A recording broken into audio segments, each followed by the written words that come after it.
I'm Michael Sean Harris, and you're listening to Mike's Moment of, a weekly podcast in which I, along with my guests, share our various interests in moments of inspiration, truth, life, technology, culture, and more.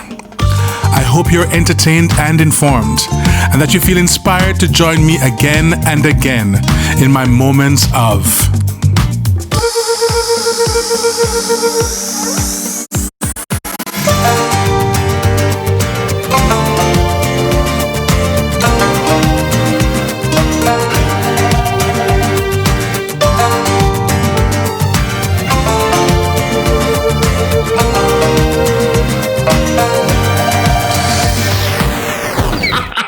Brian, welcome to Mike's Moment of. I'm so happy that you agreed to do this. Oh, my pleasure. Yeah, we're just gonna have one of our usual chats, but we're gonna talk about you mostly. Yeah. Maybe. All right. So I mostly want to talk about your journey in theater and also in education, which has kind of been your life. Right. So we talk. This is your life. So when did you come to Jamaica? 1973. That's 47 years ago. And my life in theatre has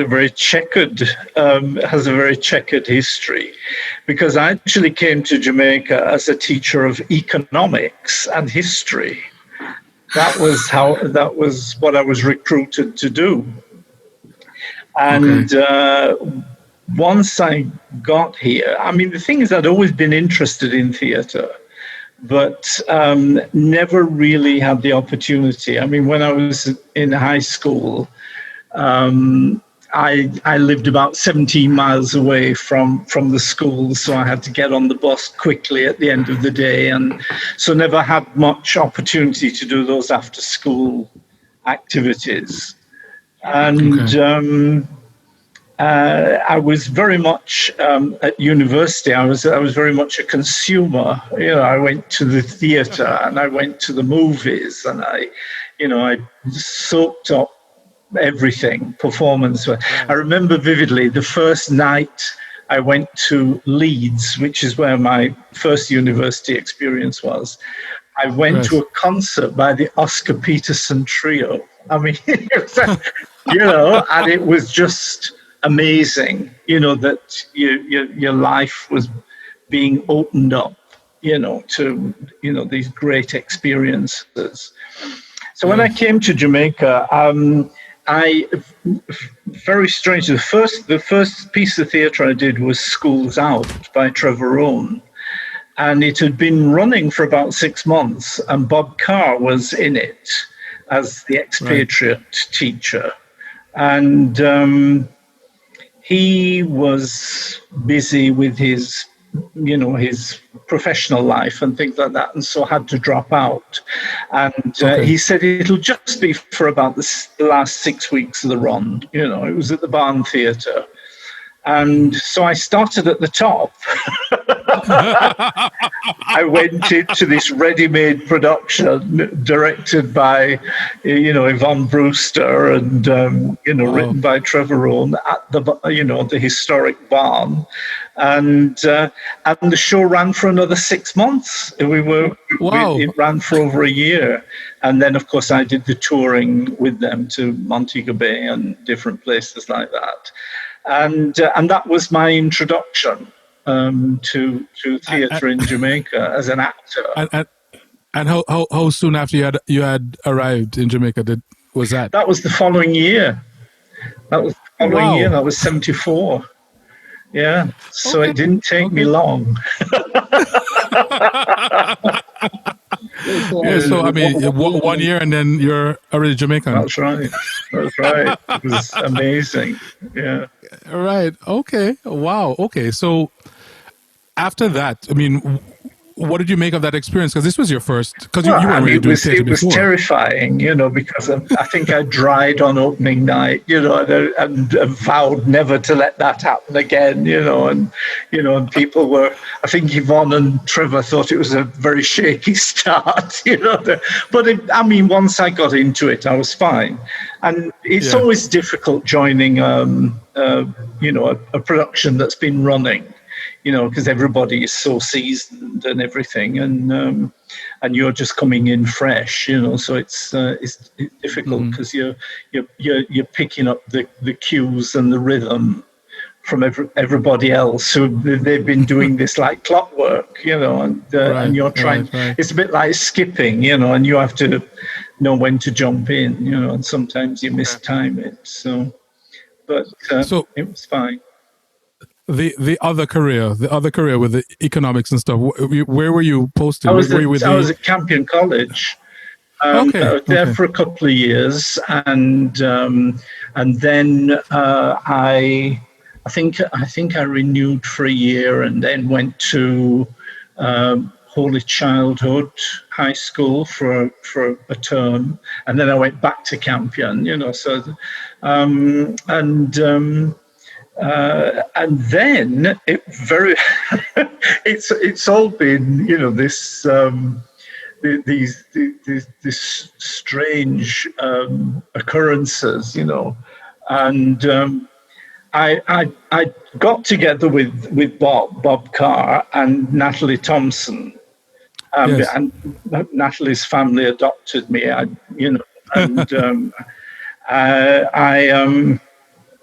I got together with them, and we sort of formed the Children's Theatre Trust, and did 2 or 3 seasons of pantomime type shows, and they were very popular. I think we did, the first one was an adaptation of Mother Goose that Barbara Gluten had done. And then we did Cindy, which was an updated Cinderella, and we did Goody, which was an updated Goody Two Shoes, and things like that, and all very Jamaicanized, and we did them at the Louise Bennett Theatre in the open air. I remember hearing about Cindy. I mean, this is, I guess, many years after. When I was in Little People with Kathy Levy, and she used to tell us about Cindy. Was in it, and they were. I think Cindy was revived, 2 or 3 times after that. Yes. Yeah, I think she directed a production of it at Campion. Yes, I think. Charles Hyatt was in the original, and Pauline Stone Byrie, and a whole lot of people. Yeah. So those were nice experiences, and the serendipity, continued because the late Shirley Orb, who was an actress herself, and she lectured at St. Joseph's Teachers College, and she was going on study leave, and she said, "Come and take my place at the Teachers College." And I thought, well, I've only been teaching for about 4 or 5 years, and now I'm going to trade teachers. And at first, I sort of said, well, I don't know. And she said, I think you'd be perfect. You run the drama department. And it was basically training teachers, primary school and early childhood teachers, how to do drama. So, of course, the thing is, I just had to read a book, and bone up very quickly on how to teach drama to little kids. And, I suppose the children's theatre experience made her feel that I had, that capability, Right.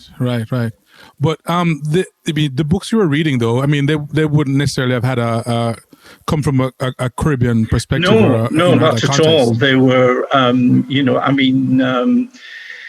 the teacher training at that time. Mind you, I maintain that they were some of the best teachers that we ever produced in Jamaica, because the program at that time was a 2-year in college and 1 year out. So what you did was you did 2 years quick rotation through everything in the 2 years you were in college. And then your third year was an internship. You went back to your school. I mean, a lot of the candidates in those teachers' colleges had been pre-trained teachers who'd been working in classrooms. They were from rural Jamaica. My parish was St. Mary, so in the internship year, we were in the van every week going out to various parts. So I know St. Mary like the back of my hand. You know what I mean? Castleton, I supervised Castleton, Scots Hall, Devon Pen, Broadgate, Anoto Bay, Galena, so you were all over the place looking at teachers in the classroom. And the beauty of it was that you could say, I haven't seen you teach music this term. So when I come next week, prepare a music lesson. So we could actually see what they were doing with the children, But to go back to your thing about I was looking at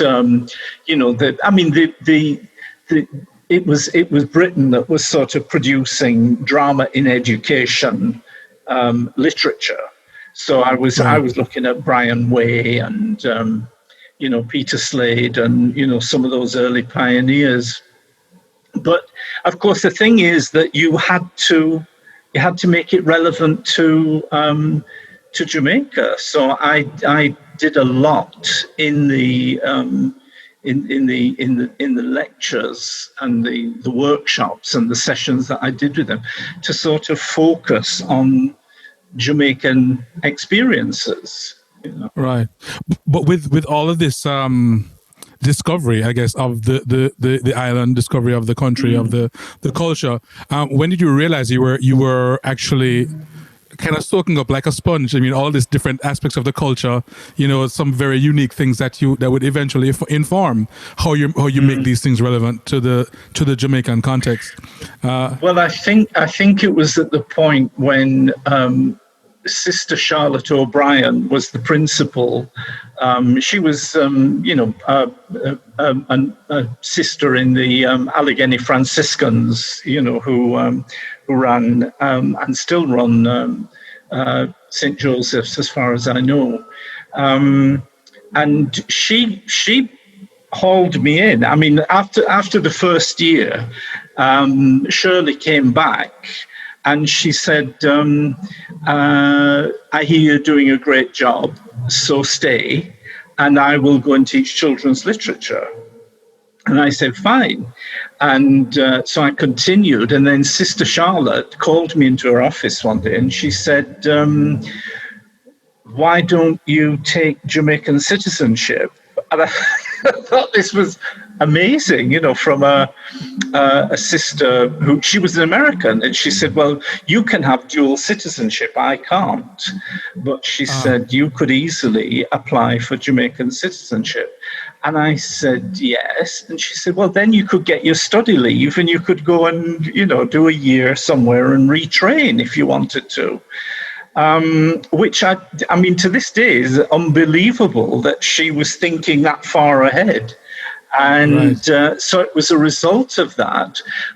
Plus, during my time, I'd done quite a bit of voluntary work. So I did work with the Jamal program, and sort of adult literacy and that kind of thing. But I also worked in the prisons. So I worked at Tower Street and I worked at Spanish Town and I worked at, in fact, I almost caused a stir at Campion College because I got the sixth formers to volunteer to go and teach at Tamarind Farm. So I do remember one student later on seeing me in a restaurant and coming up and saying, you made me into a communist. And I said, well, that was never my intention. It was just getting you to give back. But they were great. The kids were great. So I had that experience of teaching in the prisons. And of course, after about five 5 years of that, I burnt out very quickly because it's so demanding. But I was on the radar of the Ministry of National Security and Justice. And so when I made my application for citizenship, it came through in 6 months. Some people wait 10 years, to have their application processed. And mine came through very quickly. And as a result of that, I was then able to go and study with Dorothy Heathcote in England and upgrade my drama qualifications, of which I had none. Well, I mean, apart from all the experience, right, that you'd got, right. So you were getting the culture from kind of all angles. Yes. I mean, certainly more than some people, who were born here. Well, I think it was a conscious decision on my part. I think for the first 3 months that I was in Jamaica, I did not go anywhere because I refused to be drawn into expatriate circles, and because I said, if you do that, that'll be the end of it. If you come here for the experience, and so through the voluntarism, and I made lifelong friends. I mean, Anton and Natalie Thompson and the Shims and my neighbor Philip, who we and I've stayed in touch with a lot of them ever since, and that was from the very early days.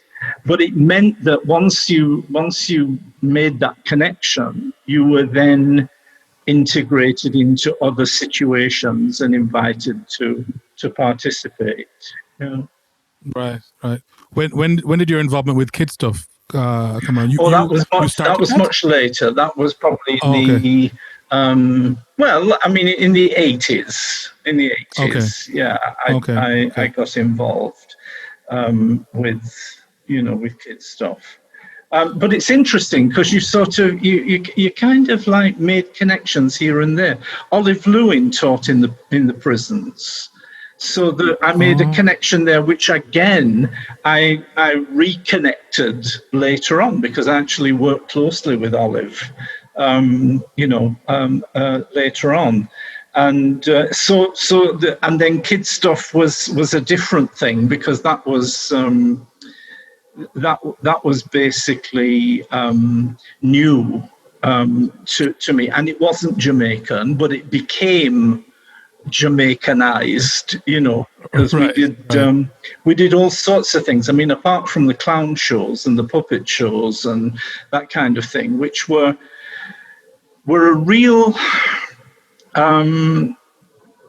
It's just so fascinating to see how live performance registers with young kids. I mean, one of the things we learned, if we did a puppet show, we had to get the puppets into the trunk quick because they dived under the cloth, the curtain. They dive under the curtain looking for the puppets, and so they said, well, they went that way, and all the kids had run off looking for them. There's something really interesting psychologically with that, and then of course we did other things with kids stuff. We did theatre in education. I mean, I remember one time we were hired by the burn unit at the University Hospital to try to educate basic school children on how to treat a burn, because what the burn unit were complaining about is that people were applying traditional remedies to burns that were giving them a lot of problems. So, like kids were coming in with severe burns and there'd be butter on it, or there'd be Vaseline, or there'd be even in some places, goat doo-doo and stuff like that, because, they were like traditional ideas of how you treated a burn. And so the message they wanted us to get across is just use cold water, running cool water. Just run the burn under a cold tap until the medical people can get there. So we did this wonderful thing. I remember with Pierre and myself and Joey Clark and Carleen, and Joey Clark was a baby. He played the part of a baby in a nappy, and we made all these oversized pieces of furniture, a giant chair and a giant stove, and so because these kids were little, so we wanted to create an illusion that Joey was a baby and that he was smaller than them, and it worked beautifully. And in fact, one of the doctors some months later said, what an impact that thing had. He said, you've saved the life of at least one child. And we said, really? He said, yeah. He said, shortly after the show, a kid's baby brother pulled a porridge pot over himself, and he just picked up his baby brother and put him under the standpipe. And he said he saved him, and it was all a result of the fact that he had been in the audience watching that show. So, it's like the drama in the educational setting, but also, like theatre in education, performance in education. And of course, Conroy Cooper wrote the music for the show. So they had a song to sing, and we had planned to put it on, well, at that time it was cassette tapes, and send them to the schools. And we weren't able to get round to it, but we went to basic schools and heard them singing it, because the teachers and the kids had remembered it from the show and we're still singing it, so, it's the oral tradition continuing, in the education system, Oh, brilliant. So you said kids stuff was a bit later. Were you involved in the pantomime before that, or was it after that? No, I did my... pantomime and kids stuff ran parallel, I think, about the same time, because I also in 1980 I was involved with we did Godspell, with a production of Godspell. We formed a little company, and Dawn Marie James, Virtue James, and Bobby Gisses directed, and Henry Mutu designed, and Conroy, I think, was the musical director, and we put a really lovely production of so I'd gotten involved in sort of a musical. I was a producer, and I sang one of the songs, I think, and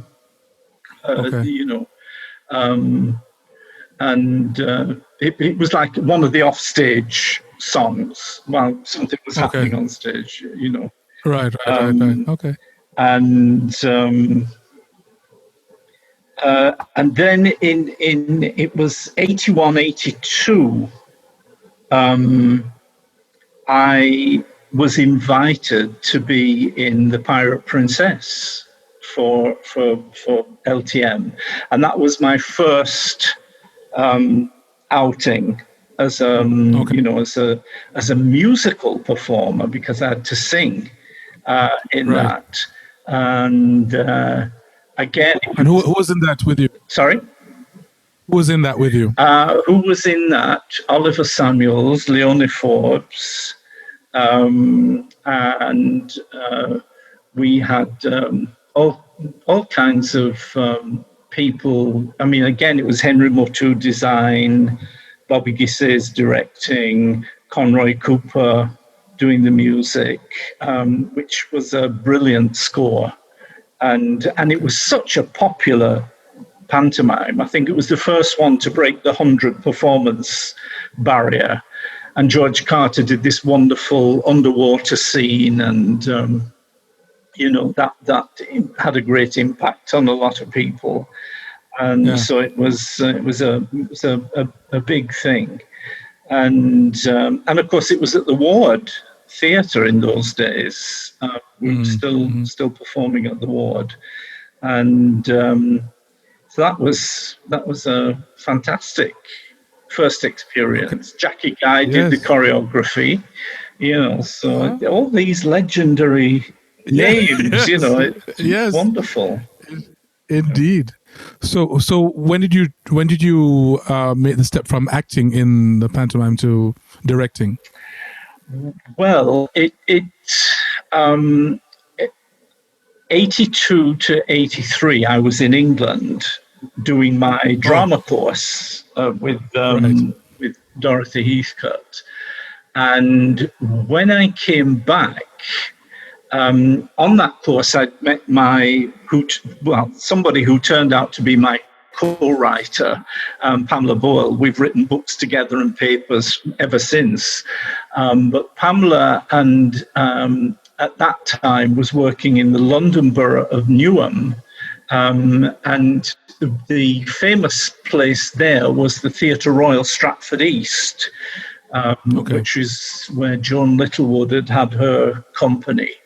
And they did a really remarkable thing. They did a thing called the Newham, it was called Nifty, and it was the Newham International Festival of Theatre in Education.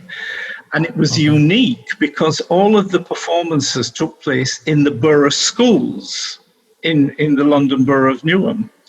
And what I did was I was teaching at the drama school by then, because I think I just did a year at St. Joseph's when I came back, and by 84 or so I was at the drama school.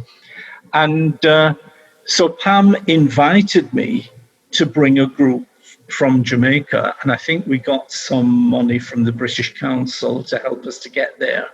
And so what I did was it was that year it was the 150th anniversary of the abolition of this, it wasn't the abolition of the slave trade, because that was 1807, but 1832, the official abolition of slavery. And there was an exhibition at the Institute of Jamaica called Freedom to Be. And so I took the students down there, a group of my drama in education students, and said, I want you to put together a show based on this exhibition. And so we went back to the school and we crafted and devised this whole thing based on various artifacts and, things, runaway slaves and, and all this bills and posters that we'd seen, some cartoons that we had seen in there. And we created this show. And Pam said, well, bring it to the festival. And they decided that instead of doing it in the schools, we would perform at the Theatre Royal as part of a youth festival. And so I borrowed Billy Lockyer and Leaford, the drummers, Billy Lawrence, from Professor Nettleford. they were the drummers with the NDTC, and he kindly gave me permission to borrow them. And we put the show together, and we took it up there, and it was so popular that they held it over for 2 other performances in a separate venue. And the funniest thing was, it was a cast of about 10, I would think. And and so it was all telling the story of slavery and things through dub poetry and dance and, you know, comic sketches and serious sketches and all of that kind of thing. And of course, all of the kids that I took with me at that time had never been away from Jamaica ever before. So when we got to London, every black person they saw, they assumed was a Jamaican, right? So when they would see people working on the underground or, you know, bus conductors and, you know, people all over the place, and they said, we're doing this show at Theatre Royal, you know, come and see it and things like that. Well, I nearly died on opening night because when I looked in the audience, there were all these people in London transport uniforms, you know. And I directed them because we ended the show with a kumina. So they said, how are we going to finish it? I said, what you can do is you can invite, once you've done this section, you can invite the audience to come and dance with you on the stage, right? Well, the show was supposed to finish at 10:15. At 11:15, people were still dancing on the stage. And I'm saying to the lighting man, you can shut them down, you know. You can shut. They said, no, we've never seen anything like this before. You know, so it was a huge success. You know, it was amazing. You know. That's great. So I mean, with this, I mean, this is you had written your books on devised theatre before this happened, or no? It was much later. In fact, Pam and I were just talking about that this morning because it took us about 15 years to process what Dorothy Heathcote was saying, you know, because there were so many principles that she was introducing that were new and exciting, especially things like teacher in role, you know, because dramas were usually teacher directed, but she's saying, no, get into it, be part of it and direct it from within the drama, you know, and she was sort of teaching us. So it took us a long time to kind of decide how we were going to codify all of this. Okay. And so we developed a model. So the first book wasn't published till about 2001. So it was a long time after. And in the meantime, of course, I was directing pantomimes. And, you know, I think it was the fact that I had directed at the School of Drama and taken this on. Well, nobody invited me to direct at the School of Drama. I just took this on myself. I thought, well, if you're not going to ask me to do something, I'll do it anyway. And, you know, but because that tour had been so successful, I think they then thought, well, this might be a good idea. They'd worked with me in Pirate Princess, so they knew I could act. And then they decided that I could direct. So, so by 85 was it or so, when we did Trash, I was considered, you know, ready for prime time. And so Trash was my first directing, you know, experience for pantomime. And then that went on, you know, that collaboration between myself, Barbara Gludan, Grub Cooper, or Noel Dexter, or Grub Cooper and Noel Dexter, you know, and Mrs. G doing some of the lyrics and, you know, and all of that kind. So that collaboration went on, and Professor Nettleford, of course, as the choreographer. That went on for a number of years. And in fact, for a long time, you know, between like 1984 and 95, I was, for about 10 years, I wasn't fixed to, I was still teaching part-time at the drama school, but I didn't have a full-time job, you know, and I was starting to get worried about that by 1995 and thinking, well, you know, this might mean you have to return to the motherland.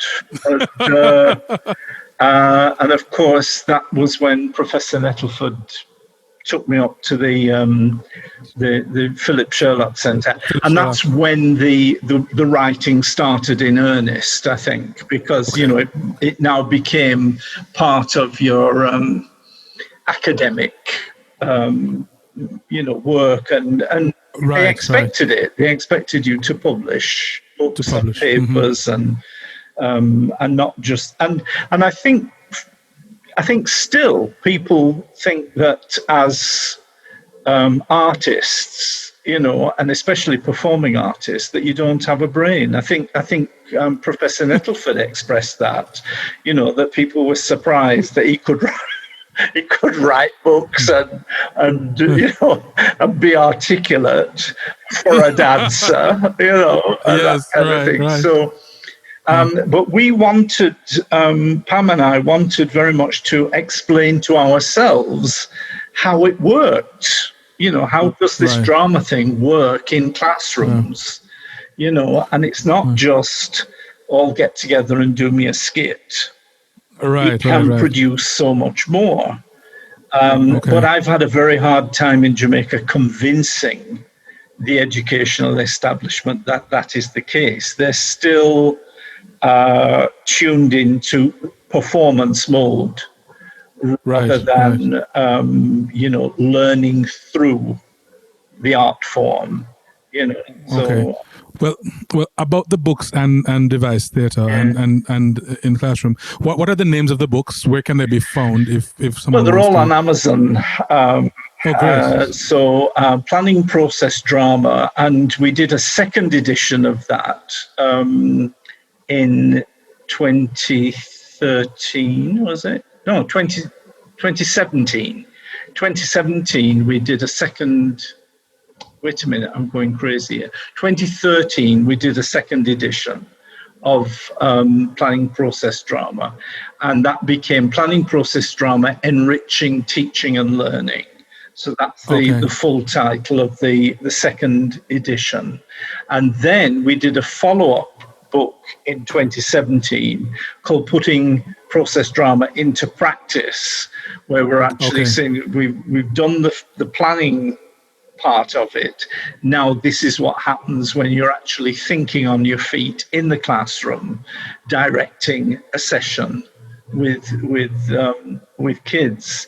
But what I found myself, over the years, the way I've found it is that if you get it right and you get the kids absolutely absorbed in what it is that's going on, you become redundant as a teacher. You end up being the person who supplies the paper and the crayons and the markers and they take it over, and that's great. It becomes sort of self-directing. It's it's. So what are some of the first principles of this process? I mean, don't give me everything, guys. I'd really like people to go and get the book. Yeah. The books, well, the thing is that we're just saying we just boiled it down to several questions, like what's the drama going to be about? We're going to do a drama. What's the drama going to be about? Where is the drama set? What's the setting? What's the place? What's the who are we? What are our roles in the drama? And who's the teacher going to be in the drama, right? Because there has to be a part for you as well. And then what's our point of view? Because we might be looking at a problem. I mean, like for example, I've done lessons where your theme might be transportation, but we're looking at it in the context of the new highway, right? And the particular context I've chosen is where the highway has gone through a community, and there are some people on one side of the highway and some people on the other side of the highway, but nobody thought to build an underpass so they could get from one side to the other, and and you create a problem, and then you are the people of those two communities, and I can do all sorts of things. I can start off with a radio call-in program in the classroom where people are complaining that my goats used to go and pasture on the other side and they can't get across now, and all of this sort of thing, or my church is over on that side and now I have to take a taxi and go about 10 miles around, to reach. So you create those problems, and then you have to find a solution. Do we need an overhead bridge? Will that solve problems? Well, you can't get goats over an overhead bridge. So, so the underpass sounds like the best thing. And would it be possible for that to happen? And can we call the Minister of Transport, the minister in charge? And then, of course, the teacher, I can become the minister. And they can start arguing with me, and so that what you're doing in the classroom is that they're engaging with real problems, and coming up with solutions. But there's no penalty because it's not real, It's a possible problem, It's something that might happen. And so they're getting, how do you negotiate? How do you write an official letter, and that sort of thing. So there's all this learning going on at the same time that they're having a good time cussing off the minister, Yeah,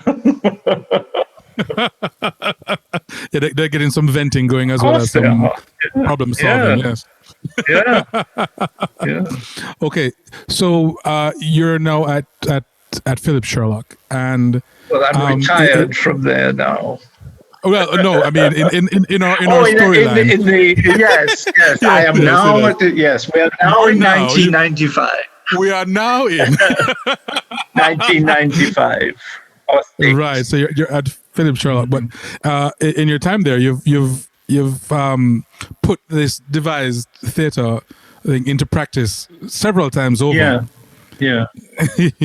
What? Tell me some of the works that. Well, some of the stuff came out of my 20th century theatre course up there, which was a year-long program. It was I inherited that from Noel Vaz, who had been the tutor up there, and from Harclad Walcott because he had carried it on, and it had been taught probably from the inception of the centre in 1968, I think.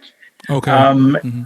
But I felt it needed a bit of an update thing, because yes, it was 20th century theatre, but how did that if you're studying the theories, you're studying a lot of European and North American, because you're looking at Stanislavski and Grotowski and Artaud, and then you're looking at playwrights like O'Neill and Tennessee Williams and people like that. So predominantly European and North American in the styles you're looking at it. So I thought, well, if I do the second semester as a production semester, I can then apply these theories, acting theories, directing, playwright, design theories, to a Caribbean situation. And so that's what I did. And initially, I think the first set of guinea pigs, I just used a Caribbean script. I used the three... what was it? Playboy of the West Indies, which was Mustafa Matura's take on Synge's Playboy of the Western World. So it was an Irish play, but transposed to Trinidad. So we did that. But then after that, I thought, well, no, maybe what we should be doing is creating our own plays by devising them. And I went through a lot of things. I mean, I devised productions around the poems of Lorna Goodison. The Domestic Science of Sunday Dinner was one. We did the Maharani's Misery, which was based on a real historical incident that Professor Vereen Shepherd had documented. I mean, she'd done all the research and published all the original documentation of it.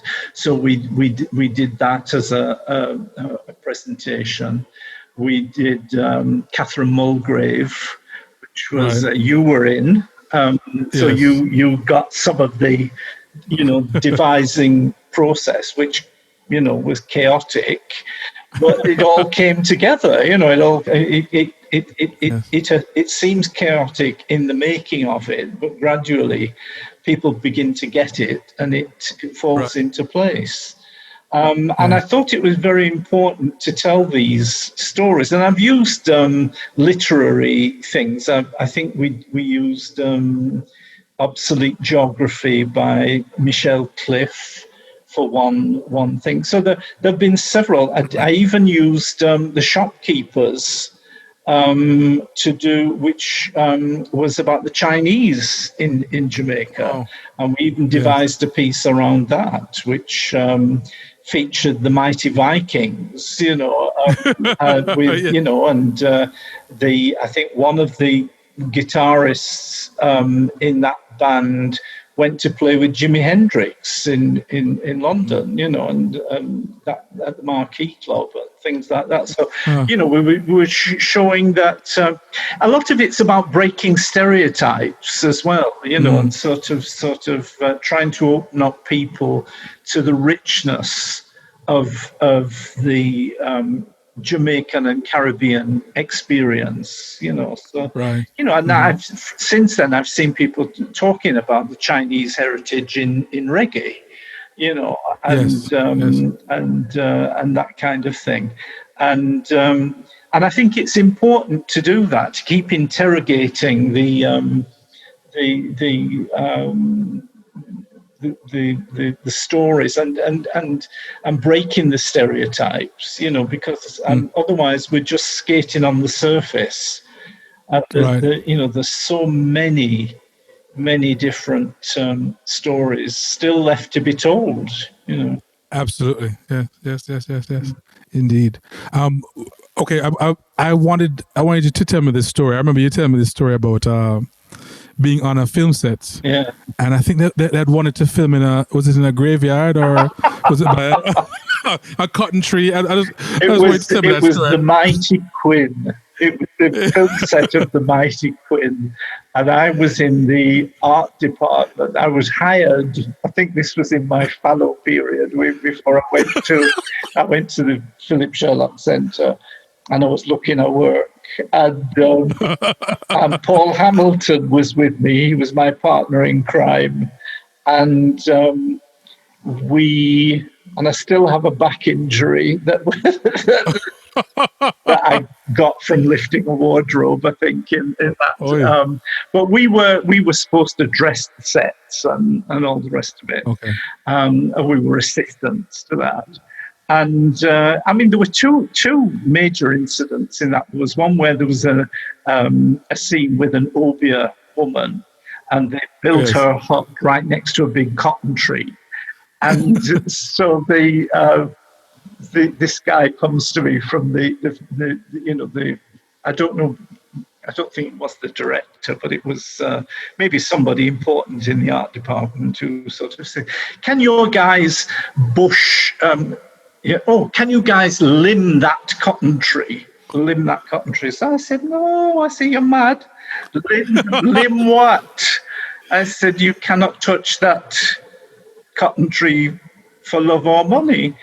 And so I said, "Look," I said, "if you buy a litre bottle of white rum, I might be able to persuade them to just bush around it so we can clear a little bit. I said, but they're not going to chop off any branches or anything like that. I said, you're crazy.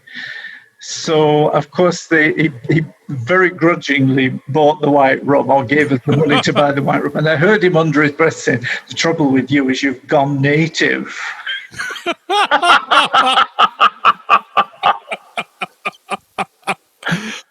And I think he thought I was a very bad person, to have hired, because every time I opened my mouth, I was telling them, no, don't do that, Yeah, and the incident in the graveyard was up at Moortown, and they had decided, against all better judgment, that Rita Marley, who was going to be featured, would be singing on this stage in the graveyard. And of course, the thing is, I just had this very jaundiced look on my face. And he was saying, what? And I said, I'm telling you, she's not going to do it. When she gets here, she is not coming into no graveyard to sing. So oh, you're crazy, all of this sort of thing. And of course, so said, so done. Once Rita arrived, she's not going in there. So they had to dismantle the entire stage, move it out onto the road, and do some tight shooting, and things like that. I mean, meanwhile, me and the Maroon crew are cleaning up, inside the graveyard, and I just felt this slap on the back of my neck, and it was somebody sopping me with white rum, and it was one of the Maroons, and he said, "Don't worry, Miss Heap, you are one of we."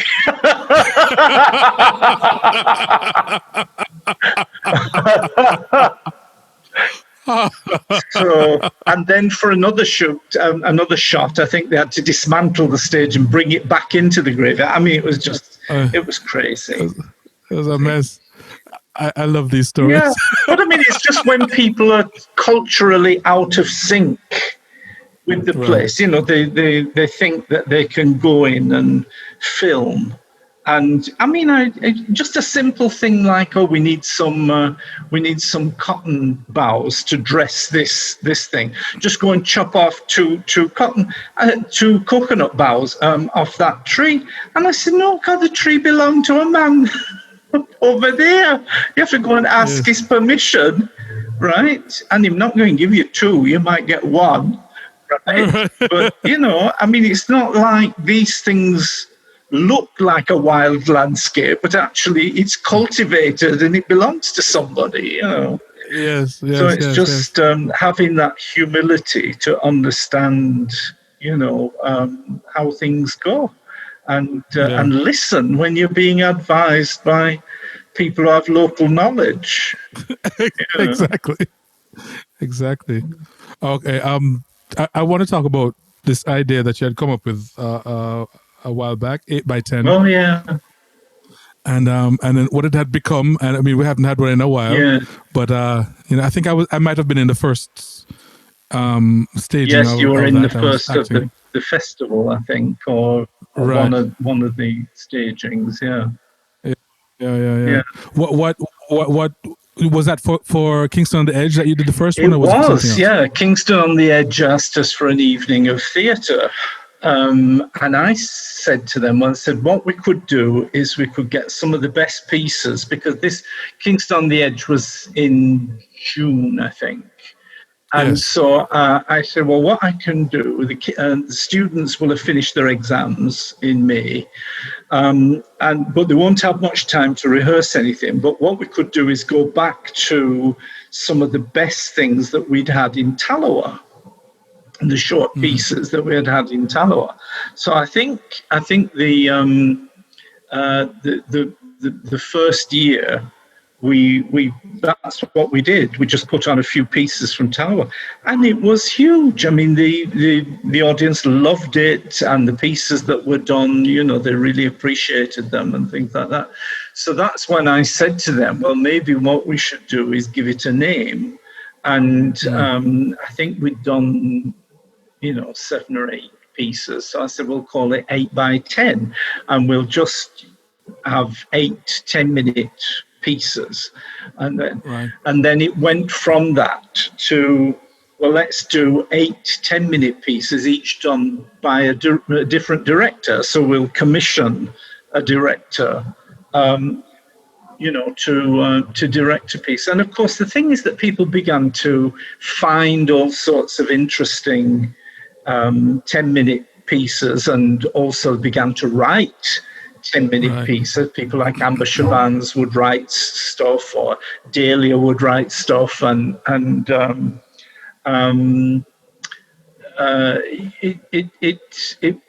it really became sort of a slot in the calendar. And I did several of these, and of course the thing is that they were all done by the artists for free. So the actors were working for free, the directors were working for free, nobody was getting any money. And of course the thing is that 8x10, the Kingston on the Edge were determined that they were not going to become commercial. That they said, oh no, we're purists, we're not taking any sponsorship or anything like that. And I said, well, you're crazy as far as I'm concerned. You need money, and otherwise artists can't sustain this. And so I said to myself, well, let's try a festival of this. So the first time I put an 8x10 festival together, I think I didn't quite have enough for a 3 night. I had enough pieces for 3 nights, but I had to repeat directors because I didn't have enough directors to fill the 24 slots for 3 nights. And then finally, I said to me, we've got the take at the gate. We've got the gate money, but the gate money doesn't cover much, because I have to pay for advertising and promotion. I have to pay for bits and pieces that they might need, and I've got to pay for the theatre, and I've got to pay the janitor, the cleaning people, and sometimes people wanted additional equipment. You have to pay for that. So at the end of the day, you had no money left from the gate. So I said, I'm going to try this again, and that was the one in 2014 where I went to Chase, and Chase bought into the vision, which was great, and gave me $500 US per director. So that was for 24 directors. So it was a good amount of money. And we were able to then promote the thing. And of course, it was an enormous success. And it had, some real, I'm thinking about, some real high points, like Patrick Brown, who didn't manage to keep it within the 10 minutes, but he did a thing called Bucket List, which was just amazing. And Paul Issa directed This Property is Condemned. And, there were all sorts of things. The one that Playwriting 101, which was the one you were in, I think that featured again. Jean-Paul Manu did a lovely one on, HIV, AIDS, which was, so, there were just some amazing statements being made through these 10-minute pieces. Amber was writing original stuff, and we were, and it was big names. So it was big name directors bringing big name actors, into this thing.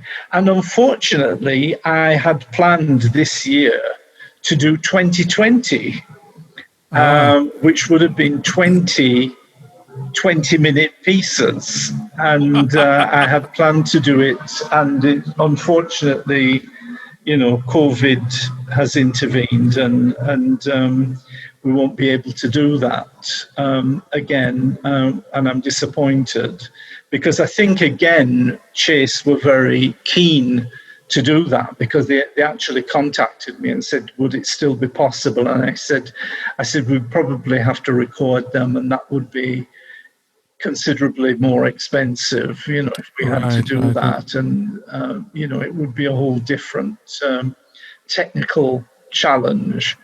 But it amazed me how much this 8x10 captured people's imaginations, and particularly the imaginations of the audience, because the audience came and found the pieces thoroughly entertaining. And I think one of the good things about it is that if you go to see a play and you don't like it, you're stuck there for the entire evening watching a play that you don't like. But in this case, it's only 10 minutes and a new one will come in. It's like watching, 8 buses pass,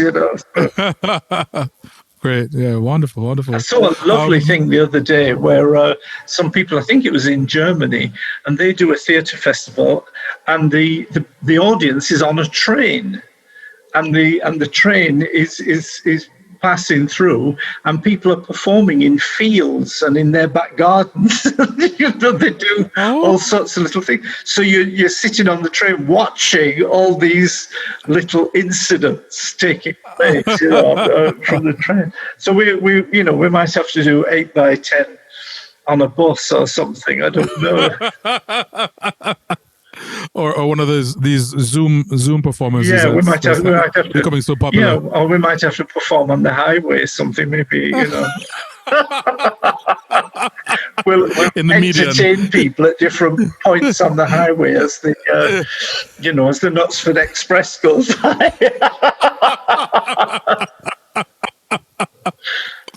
Okay, all right. So recently, you won a prize. You won a prize for a short story, the Commonwealth Prize. Who I could write? I started this story about 5 years ago. I mean, I looked at the first evidence of it on my computer. It was about 5 years ago, and then last year, 2019, I just said, well, you know what? You need a deadline. And I saw this Commonwealth Short Story Prize thing. So I said, okay, at least, it has to be handed in by the end of November or whatever. So I finished it off and sent it in. So, I mean, nobody was more surprised than I was to be shortlisted. And I thought that was the prize for me. And then to actually win the regional prize, that was just amazing. Congrats. So I'm really pleased about that.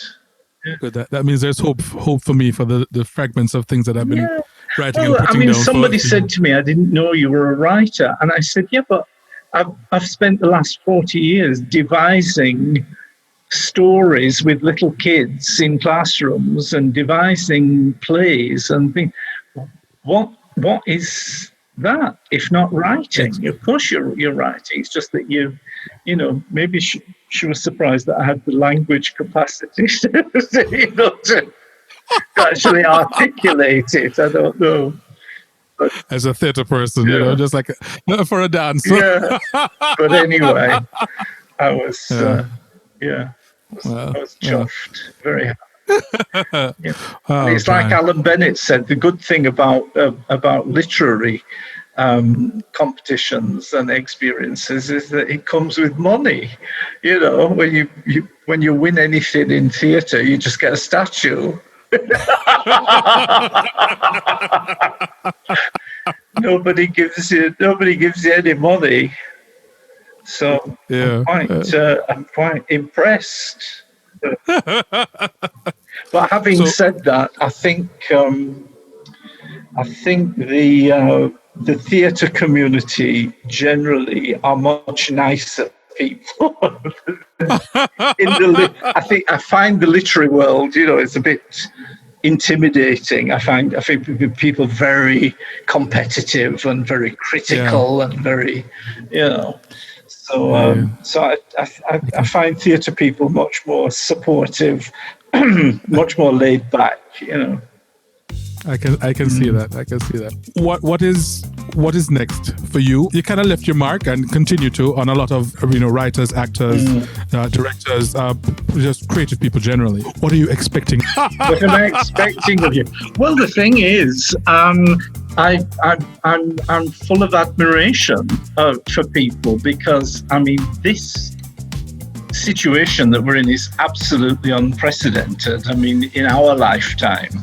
It's unbelievable, and it's like being in a science fiction movie, and I'm just amazed that people are sort of saying, well, it may not be for a while, but just the ease with which so many people have started to create projects online, and I'm part of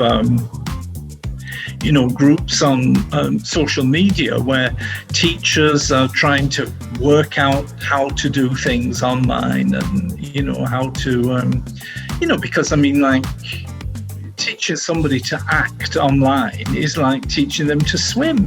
What are you going to do? Put them on a chair and let them go through the motions, and then once they get in the pool they'll drown. So there are those challenges,